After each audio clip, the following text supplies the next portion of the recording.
नमस्कार दोस्तों, स्वागत है आर्यन मैथ्स एजुकेशन में। दोस्तों हम लोग संख्या पद्धति अध्याय 1 के अंतर्गत प्रश्नावली 1.2 को स्टार्ट कर रहे हैं। इससे पहले हम लोगों ने प्रश्नावली 1.1 को बेसिक के साथ पूरा कंप्लीट किए थे। ठीक है, तो चलिए हम लोग स्टार्ट करते हैं प्रश्नावली 1.2 को। चलिए हम लोग कुछ बेसिक को समझते हैं अपरिमित संख्या क्या होती है। इससे पहले भी हम लोगों ने अपरिमित संख्याओं के बारे में अध्ययन कर चुके हैं। ठीक है, चलिए हम लोग समझते हैं कि अपरिमित संख्याएं होती क्या हैं। ऐसी संख्याएं जिनको हम लोग P/Q के रूप में न लिख सके उन्हें अपरिमित संख्याएं कहते हैं। ठीक है, अपरिमित संख्या किसे कहते हैं?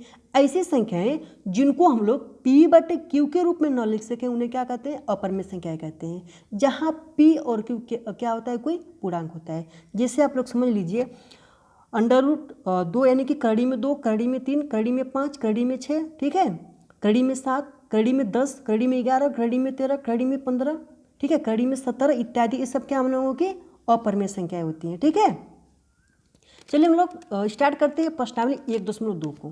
प्रश्नावली 1.2 का हम लोगों का जो पहला क्वेश्चन है क्या कर रहा है?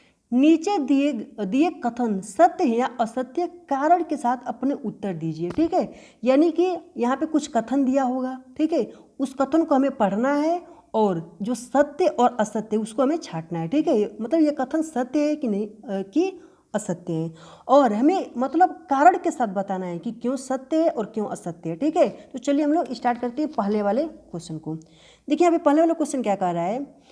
प्रत्येक अपरिमेय संख्या एक वास्तविक संख्या होती है। क्या प्रत्येक अपरिमेय संख्या एक वास्तविक संख्या होती है? एक कथन सत्य है कि असत्य है? एक कथन सत्य है। क्यों सत्य है?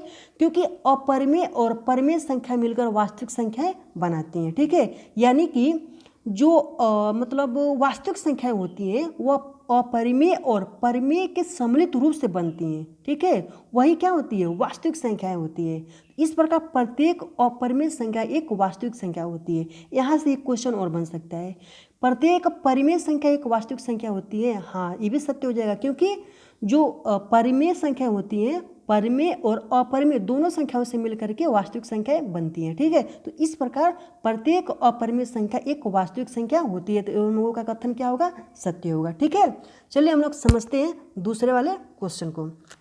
देखिए दूसरा वाला क्वेश्चन क्या कह रहा है कि, ठीक है, यहाँ पे देखिए दूसरा वाला, संख्या रेखा का प्रत्येक बिंदु, जो संख्या रेखा है, ठीक है, संख्या रेखा का प्रत्येक बिंदु रूट यम के रूप का होता है, जहाँ यम एक प्राकृतिक संख्या है। ठीक है, यानी कि जो संख्या रेखा है, ठीक है, संख्या रेखा का जो प्रत्येक बिंदु है रूट यम के रूप का होता है। ठीक है, और जो यम है एक प्राकृतिक संख्या है। पहले हम लोग समझते हैं कथन सत्य है कि असत्य। एक कथन क्या होगा? असत्य होगा हम लोगों का। क्यों असत्य होगा? चलिए हम लोग समझते हैं। पहले हम लोग समझते हैं कि प्राकृतिक संख्या क्या होती है। गिनती की संख्या प्राकृतिक संख्या होती है, 1 2 3 4 5 6 7 8, ठीक है, इत्यादि। ये सभी क्या होती है? प्राकृतिक संख्या होती है। देखिए √m, इसके मतलब कहने का मतलब ये है कि जो संख्या रेखा है इस संख्या रेखा पर केवल √1, √2, √3, √4 अर्थात करड़ी में 1, करड़ी में 2, करड़ी में 3, करड़ी में 4, करड़ी में 5 ही संख्याएं होती हैं। इसके अतिरिक्त कोई संख्या नहीं होती है। ठीक है, इसके कहने का मतलब ये है। ठीक है, यानी कि मतलब संख्या रेखा का प्रत्येक बिंदु करड़ी में यम के रूप का होता है, जहाँ यम एक प्राकृतिक संख्या है। मतलब यहाँ पे एक संख्या रेखा है। ठीक है, संख्या रेखा पे जो संख्या रेखा होती है उसमें करड़ी में 1, करड़ी में 2, करड़ी में 3, करड़ी में 4 ही विद्यमान होता है। इसके अलावा कोई अन्य संख्या नहीं होता है। तो चलिए हम लोग समझते हैं कि मतलब ये संख्या होती है कि नहीं होती है। सबसे पहले हम लोग कुछ बेसिक को समझते हैं। यहाँ पे देखिए संख्या रेखा पर सभी वास्तविक संख्याएं मतलब निरूपित की जा सकती हैं। यानी कि जो संख्या रेखा है, ठीक है, संख्या रेखा पर सभी वास्तविक संख्या निरूपित की जा सकती हैं। ठीक है, और यहाँ पे जो यम है, यम, ठीक है, यम एक प्राकृतिक संख्या को दर्शा रहा है। तो प्राकृतिक संख्या क्या होती है? हम लोग गिनती की संख्या क्या होती है? प्राकृतिक संख्या होती है। 1 2 3 4 5 6, ठीक है, अनंत चला जाएगा, हम लोगों की प्राकृतिक संख्या होंगी। ठीक है, लेकिन इसके कहने का मतलब है कि जो यहाँ पे जो संख्या रेखा है यहाँ पे केवल करड़ी में 1, करड़ी में 2, करड़ी में 3 और करड़ी में 4 ही संख्याएं हैं। इसके अतिरिक्त कोई अन्य संख्या नहीं है। ठीक है, लेकिन इसके अतिरिक्त भी अन्य संख्या है। ठीक है, कौन सी संख्या हम लोग समझते हैं? यहाँ पे देखिए कोई भी दो संख्या ले लीजिए। हम लेते हैं करड़ी में 2 और करड़ी में 3। ठीक है, यहाँ पे देखिए करड़ी में 2 का मान क्या होता है 1.414 होता है ना, और करड़ी में 3 का मान क्या होता है 1.732 होता है। देखिए इसका अंतर, इसमें अंतर है कि नहीं है, यानी कि 1.732 में से 1.414 घटाएंगे तो कुछ आएगा ना। ठीक है, कुछ ना कुछ तो आएगा, जो आएगा वह तो जो आएगा उसका स्थान भी संख्या रेखा पे होगा कि नहीं होगा, होगा ना। तो इस प्रकार जो एक कथन होगा, यानी कि संख्या रेखा का प्रत्येक बिंदु करड़ी में यम के रूप का होता है, जहाँ यम एक प्राकृतिक संख्या, एक कथन क्या होगा, असत्य होगा। ठीक है, चलिए हम लोग आगे समझते हैं। देखिए इसके अतिरिक्त ऋणात्मक संख्या संख्या रेखा पर स्थित होती हैं। देखिए यहाँ पे जो ऋणात्मक संख्याएं हैं ये भी संख्या रेखा पर स्थित है ना। देखिए मतलब एक कारण तो ये हो गया। ठीक है, यानी कि 1.414 और 1.732 इसके बीच जो स्थान होगा यानी कि जो मान होगा इनके बीच का, ठीक है, जो अंतर होगा ये तो संख्या रेखा पर होगा ना।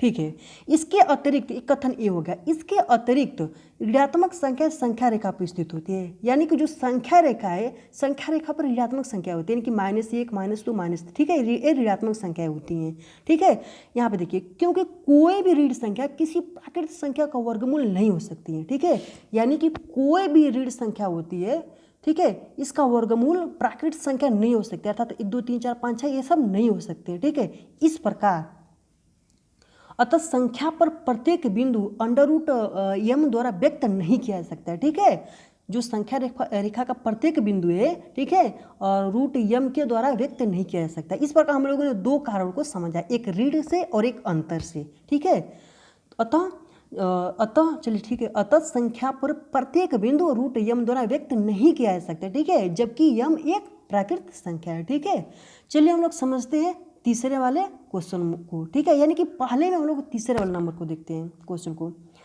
प्रत्येक वास्तविक संख्या एक अपरिमेय संख्या होती है। जो प्रत्येक वास्तविक संख्या होती है वो अपरिमेय संख्या होती है। कथन सत्य है कि असत्य? एक कथन असत्य है। क्यों असत्य है?